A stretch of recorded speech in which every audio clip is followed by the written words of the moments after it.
Welcome to The Explainer. I am so incredibly glad you're joining us today because, well, we're talking on a really massive paradox.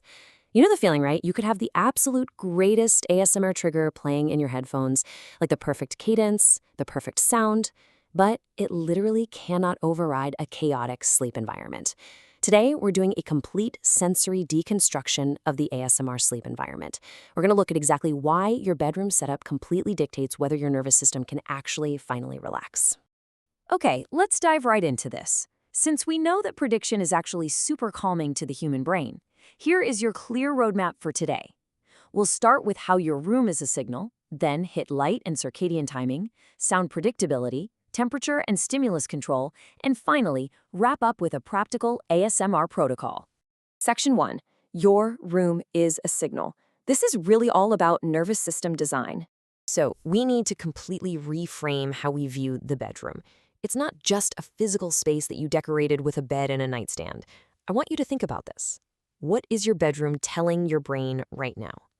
Because every single light, every tiny temperature shift, every notification buzz, and all those cluttered objects on your nightstand, they are active signals. Your room is having a constant conversation with your brain. Some of those signals are essentially yelling at your brain to stay alert, saying, hey, solve one more problem, or just scroll and watch one more video.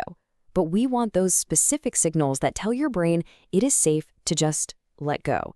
And look, the goal here isn't going out and buying expensive sleep gadgets or making your room look like a beautiful studio. It's about building a consistent sensory pattern so your brain literally stops scanning the environment for threats. Moving on to Section 2, light and circadian timing. Timing matters most here because light is the absolute strongest environmental cue we experience. Think of your circadian rhythm like a giant internal clock. Bright morning light anchors your wakefulness, and dim evening light prepares your brain for melatonin release and actual sleep timing. But unfortunately, our modern bedrooms totally disrupt this natural cycle. We bombard ourselves with glowing screens, bright overhead lights, and blue-white light right up until the second we close our eyes. Basically, we're tricking our brains into thinking it's noon when it's actually midnight. And this is brilliantly illustrated by the science. A 2015 study by Gringrass and colleagues in Frontiers in Public Health points out that evening screen light actively delays circadian timing. Now, this doesn't mean screens are inherently evil, right? What it means is that their timing and their brightness matter immensely.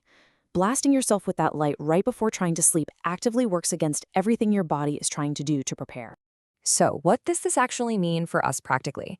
Well, you've got to separate choosing your content from falling asleep to it. Think about it. The act of scrolling through dozens of thumbnails in bed with the screen shining brightly in your face is a counterproductive, highly stimulating task. You should be choosing your ASMR track earlier, lowering the screen brightness, and completely eliminating that whole search process from your actual time in bed. All right, Section 3, sound and predictability. We need to reduce contrast, which means debunking the myth that a perfect sleep room has to be completely silent. Actually, pure silence can backfire.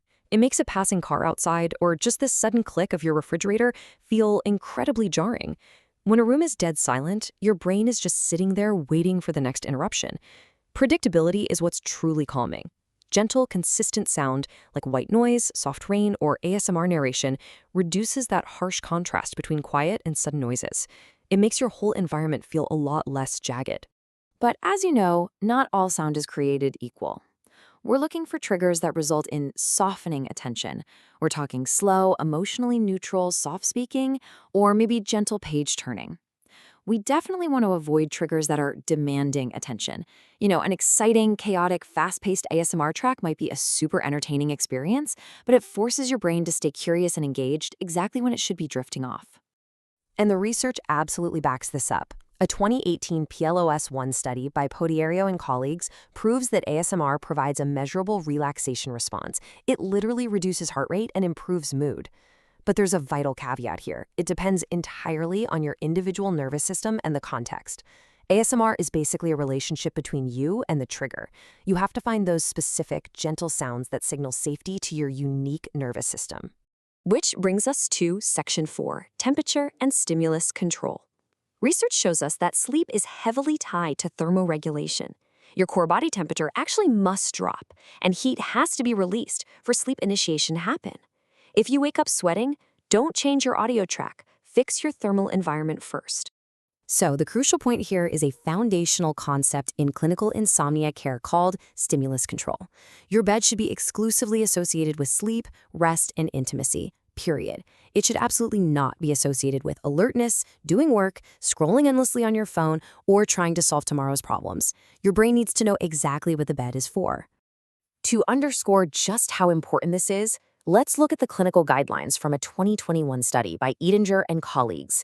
The American Academy of Sleep Medicine actually recommends structured cognitive behavioral therapy for insomnia, or CBTI, as the first-line treatment for chronic insomnia. While your standard sleep hygiene is definitely helpful, CBTI relies heavily on structured principles like stimulus control to actively retrain your brain's entire association with the bedroom.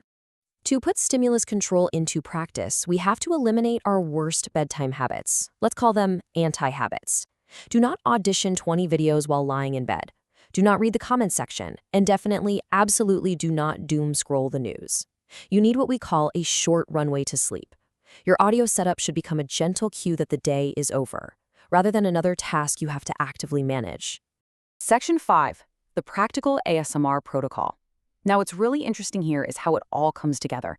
It's time to synthesize all this clinical science into steps you can literally use tonight. Let's walk through these 5 exact steps for your home protocol. 1. Set your sensory base, keep it dim and cool. 2. Pick one ASMR lane for the night, no switching around. 3. Reduce visual demand, just put that phone face down. 4. Keep the ending predictable. Make sure you turn off autoplays so a sudden blaring ad doesn't shock your nervous system awake. And 5. Review your morning result to see what actually worked for you. If you take absolutely nothing else away from this explainer, let it be this. The perfect ASMR sleep environment is the one with the fewest surprises. The ultimate goal is a room dark enough for security and quiet, cool enough to release body heat, and gentle enough to be a doorway into sleep, not just a doorway into more entertainment. I want to leave you with this final kind of provocative thought. I challenge you to evaluate your routine by the whole night's result, not just how relaxed you felt in the first 5 minutes. Did the content keep you engaged instead of asleep? Look around your room today. Based on the signals you are actively sending your brain, what is the one thing you're going to change tonight? Take that step, optimize your environment, and let your room teach your body how to rest again. Thanks for watching, and sleep well.